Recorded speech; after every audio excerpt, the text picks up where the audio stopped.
আসসালামু আলাইকুম। আজকে আমার অ্যাকুরিয়ামটা রানী হাইসা দিছে। এই দেখেন, এটা হচ্ছে আমার অ্যাকুরিয়ামের রানী। দেখছেন? মানে এটার ভিতরে আবার রেগুলার ফুল তেমন একটা ফুটে না। অন্য জায়গায় যেভাবে ফুটে এটার ভিতরে একটু কমই ফুটে। দেখেন, আর সাথে তাদেরকে দেখেন, তারা এক সাইডে এসে সবসময় ইদানিং এই সাইডটাতেই থাকে। আর শিম গুলা থাকেন এইদিকে থাকে, ওই দেখেন শিম। আবার কিছু শিম আছে এখানে থাকে, মানে এখানে দেখা যায় না ওই আলোর কারণে। দেখেন, আর প্লান্ট গুলা দেখেন বাইরে গেছে গা। কিছু প্লান্ট কমাই দিব, সময়ের অভাবে পারতেছি না। এদিক দিয়ে স্পাইডার প্লান্টটা ধীরে ধীরে নষ্ট হয়ে যেতেছে কেন জানি। এটার গোড়ায় তেমন একটা কিছু নাই, তো শুধু শিকড়ের উপরে ভর করে আছে। দেখেন শিকড় গুলা, দেখছেন? শিকড়ের উপরে ভর করে আছে।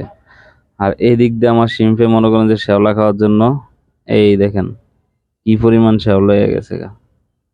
দেখছেন? আরে এটা পড়ে যেতেছে গা। যাই হোক, আর এদিকে দিয়ে দিছি একটা গাছ।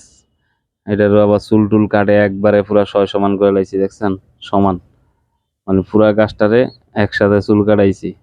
এখন একটু বড় ছোট হয়ে গেছে গা, একসাথে কাটাই দেন একটা মোট দিলে এক সমান। মানে সেলুনে যেমনি চুল কাটাই এটারও এমনি কিন্তু চুল টিন কাটাইছি। এই দেখেন, এই দেখেন প্রতিটা ডাল আলাদা আলাদা, আবার কিছু ডাল ভালেও দিছি। এই দেখেন, এখন একটু বড় ছোট হয়েছে হালকা, ওই যে কিছুদিন কাটি না তো আবার কাটবো এটারে। দেখছেন?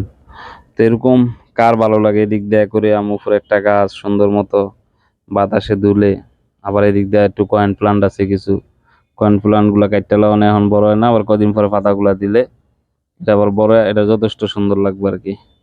তো সব মিলিয়া আমার এই প্যাকেজটা কেমন অবশ্যই কমেন্ট করে জানাইবেন। এই দেখেন, এই আর কি। দেখেন, তো একটা সময় মনে করেন ইনশাল্লাহ আমি এগুলা সেল করবো। সময়ের অভাবে আর কিভাবে সেল, মানে কুরিয়ার করে এগুলো একটা ঝামেলা মনে হয় দিকে এখনো করি না। তবে ইনশাল্লাহ এগুলো করবো, শুরু করবো। তা আপনারা কি বলেন, শুরু করলে কেমন হয়?